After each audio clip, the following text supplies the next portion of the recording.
Hello, hello. I am so excited to be here. And I have a question for you. Are you ignoring red flags? I'm super excited to dive into this topic today, so thank you so much for joining me. We'll be uncovering the most common ways women ignore red flags and why they ignore them, as well as why we shouldn't, right? So, thank you once again for joining me. I'm super excited about this topic. For those of you that are new to me, my name is Christina Love Coach. I'm the creator of Rewrite Your Love Story, and I help driven and ambitious women overcome past trauma and toxic relationships to heal and attract a genuine love so that they can build a healthy and lasting relationship. And I'm super excited because today is such an important topic and really an opportunity for you to take inventory, right? Is this me? Am I ignoring these red flags? And why? How is this affecting my relationships? So, welcome once again for those of you that are here live, for those of you catching the replay. Make sure that you follow and subscribe so that we stay connected and you don't miss all of the advice and tips that we share on how to overcome these toxic relationships to genuinely attract love and build healthy ones. So, with that said, we'll be starting with the first way, one of the most common ways that we for some reason, right? For some reason, we ignore and become blinded to red flags. Now, the number one reason is by rationalizing. So many times when we are either dating or start a new relationship and we start seeing these red flags, that should be indicators, right? That perhaps something is off, something is not compatible. There's something that happens, but we start rationalizing it. We start making excuses or justifying certain behaviors in hopes that things will change or in hopes that it's not the way that you thought it was or the way that it came across. And many times this happens during the beginning of a relationship because, once again, you're looking to make that connection, you're looking to build on a relationship, but you don't want to pay attention to the red flags that are coming up, and you start rationalizing, hoping that it's just like a one-time thing that, let's say they made an inappropriate comment. Maybe it was a sexual comment. And you might be rationalizing it to yourself, really. Like, maybe he didn't mean it like that, or maybe he was just joking, or you begin to, in a sense, make excuses for why they would behave that way, why they would say a thing like that. So that's the first and most common way, by rationalizing. Another one that's similar is minimizing the importance of what they said or the importance of what they did. Now, many people downplay red flags.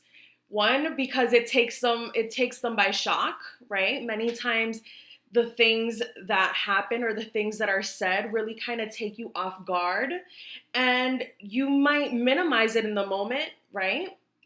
But the reality is that downplaying red flags, like saying, "Oh, he was just joking," or once again, it's familiar to rationalizing it, but minimizing it in a sense that it's not as severe, right, as intended, is a way that we ignore red flags, and it's really damaging because instead of really handling the situation, you make it small and not important and don't give it the attention that it's required, or you don't take the opportunity to address the situation at hand.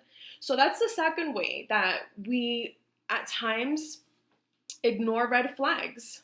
Now, another one that's really key, and that it's something that I really work on when I work with my clients, is the trusting of your intuition. And this is super key and super powerful because we all have an internal compass. We all have our intuition that gives us hints to how to approach a certain situation. And this is hardwired into our brains from, right, like for survival mechanisms, right? We have that fear induced either fight or flight mode where there's something that is potentially harmful to you or can potentially be of harm to you. Your body will recognize it and it will let you know. And sometimes you might freeze and be unable to act, and sometimes you might, right, flee because you're scared of the situation. But what happens is when we are faced with these emotions of fear and knowing what to do with it, knowing how to respond to what you're feeling, is a shutdown. So you completely ignore your intuition. I know for many of my clients, one of the things they tell me is, when I first met him, I felt like these butterflies, and it was like, I thought I was excited, but it was really, right? It was really that anxiety. It was really that fear that in their body, in their psyche, right? They recognized something was off. And it could have been something subconscious, right? A behavior, something they said, a gesture that internalized and perhaps reminded you of another time, or it felt familiar. But the point is that your intuition will try to guide you. And when we don't trust that intuition, or when we don't recognize what our intuition is looking to warn us about or tell us about or show us, right? Because our intuition is always communicating with us. The thing is that when we dismiss that, we start to distrust ourselves, right? And this is really one of the biggest ways that it hurts it hurts you, it hurts your whole dating efforts, your whole relationship efforts, and any future relationship that you may want to start would really start in a bad foundation. If you don't trust yourself, if you lack that connection with your intuition to lead you and guide you. And once again, when you ignore that, you chisel away at your self-trust. You start doubting yourself because you're unable to recognize what it is that you're feeling and how to move forward. So once again, as I said, these are one of the things that we work really hands-on with our clients because intuition is key. It's something that we're hardwired with, and sometimes even when we can't explain it, right, we just have that intuitive hit. And being able to have that, once again, really breeds that confidence in yourself and the kind of relationship and the kind of way that you interact when you're out there and dating. And once again, if you're ignoring your intuition and you're ignoring the red flags, that's definitely going to take away from your edge to make the best choices when you're out there dating and meeting new people. Now, another reason that we commonly dismiss and ignore red flags is because of the fear of confrontation. Once again, that fear that will elicit a response, whether it's, fight, or you're going to start fighting, you fly away, or you freeze, right? Those are the three responses to fear. And many times when there's a fear of confrontation, there's a shutdown, right? You avoid it, you kind of don't even acknowledge it, right? And this is another way that we completely dismiss these red flags that come up. Now, many times there's a fear of confrontation or of even expressing those boundaries because there's a fear of what could happen if you spoke up. And this could be something that comes from childhood. This is something that could come from past experiences and past relationships, or just how you feel in that relationship, where you feel like you have to walk on eggshells to please them, where you don't want to say the wrong thing because you don't want them to get upset at you, or just having that sense of being restricted and avoiding the whole situation because you don't want to get into it. You don't want to have another argument. You don't want to, hear them get upset or hear that you've caused discomfort for them. And many times, once again, that fear of confrontation is completely avoided and the red flags are dismissed because of the potential consequences of what you think might happen or what has happened in the past. So that's another reason and another way that many times these red flags are ignored. Now, very common when you're starting to date is that desire for connection. You meet someone, you think you found a spark, and you don't want to jeopardize that. You don't want to, you've probably been single for so long, you finally find someone you kind of connect with, and you want to build on that, and you don't want to just toss it away. So, in that looking to build that connection and that desire to deepen that connection, many times women completely overlook the red flags and they completely are on the mission to have the relationship and not necessarily, right, the healthy relationship. But it's once again that fear of losing that person, that fear of being lonely again, and really ultimately that deep desire of wanting to connect with someone. So many times, all the bad stuff is overlooked. All the things, all the things that you probably rationalize it, right? Like the other way that we ignore red flags and think, things are going to change. Well, maybe it was just a one-time thing. And because of that desire for connection, we keep putting these things to the side, the red flags to the side, the conversations to the side, in hopes to build this relationship. And unfortunately, when you're ignoring these red flags, there's not much of a connection, because if you're not genuinely opening up, saying how you feel, expressing what your needs, your desires, what your wants are to your partner, then how connected could you really be? How intimate and deep is this relationship gonna go if, right, you're walking around eggshells, not wanting to say the wrong thing, not wanting to do the wrong thing, and just ignoring all the things that are actually hurting you, that are actually uncomfortable, that are actually not okay, and not what you would expect in a healthy relationship. But once again, we at times ignore these things, right, in that hope that this is going to be the one, that this is going to be different, that we're going to make this happen, right?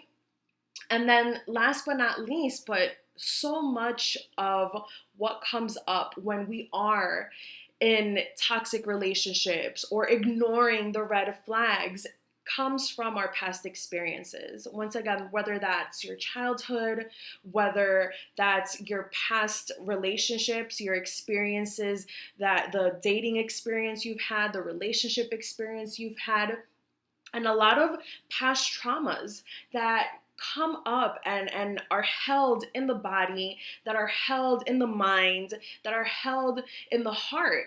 And those come up when you're attempting to date, when you're looking, right? And they could almost even sabotage you, because now you're on high alert. Now you can't get your wall. Now you can't put your walls down. You can't be vulnerable. You're hyper vigilant because of everything that has happened, right? So this creates another layer where many times you'll cloud your own judgment and you'll think, no, maybe I'm just overreacting because of my past experiences, right? Many times it becomes difficult to decipher if is it a red flag or is it me? Right? Because of past experiences where perhaps you've been gaslit, you've been manipulated, you've been used, you've been, your ideas have been warped. And perhaps if it was an extensive relationship, right? Or throughout your childhood, this becomes kind of like the norm, like the way that you think, like what you are expecting to happen in relationships. Like, of course, he's going to be rude and disrespectful. They're all rude and disrespectful. And I just got to not say the wrong thing so that he won't be rude and disrespectful, right? You start blaming yourself and relating to those past experiences. And once again, experiencing that many times can cloud your judgment and even recognizing the red flags because you're so accustomed to it.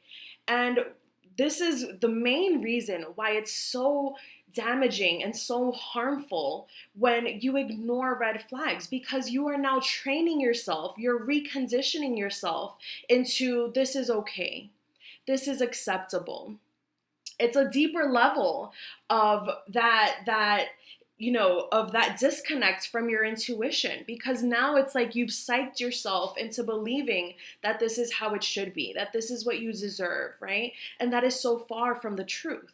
You deserve a relationship where you're loved, where you're cared for, where you're supported, where you're heard, where you're loved, and where you have a partner that supports you in overcoming the things that you need to go through to get over your past, your traumas, the toxic relationships, the toxic experiences.